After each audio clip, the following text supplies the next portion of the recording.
હાલો, જય શ્રી કૃષ્ણ.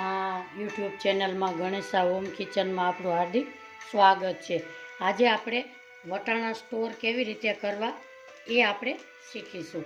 સૌ પ્રથમ આપણે 3 કિલો વટાણા લીધા હતા. એમાં આપણે 1 કિલો ફોતરાનો ભાગ નીકળશે અને 1.5 થી 1.25 કિલો જેવા વટાણા નીકળશે.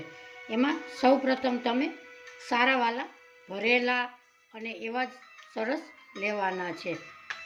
આવા તમારે એકદમ સરસ મોટા મોટા દાણાવાળા યુઝ કરવાના છે. એમાં તમારે નાના નાના હોય તો એ તમે એનું શાક કે એવું કાંઈ પણ કરી શકો છો. નાના એકદમ દાણા હોય એમાં પાણીનો ભાગ વધારે હોય એટલે ખરાબ થાય, એટલે જુદા એના કાઢી અને એનો ઉપયોગ કરી લેવાનો છે. આમાં મેં આવી રીતે ફોલેલા છે. એને આપણે ધોવાના નથી, 2 મિનિટ સૂકવી અને ભરી લેવાના છે. એના ગરમ પાણીમાં પણ પલાળવાના નથી. ગરમ પાણીમાં પલાળો તો એ કાળા પડી જાય છે. આને સીધા જીપલોક બેગમાં સાફ કરી અને ભરી લેવાના છે.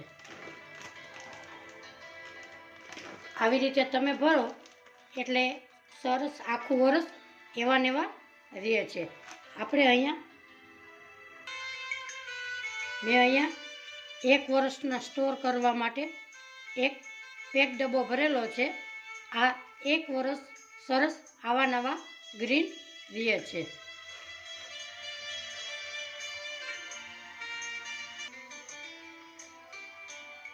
તો તમને મારી રેસીપી આજની ગમી હોય તો લાઈક કરજો, શેર કરજો, સબસ્ક્રાઈબ કરજો. ફરી મળીશું નવી રેસીપીમાં. આવજો. જય શ્રી કૃષ્ણ.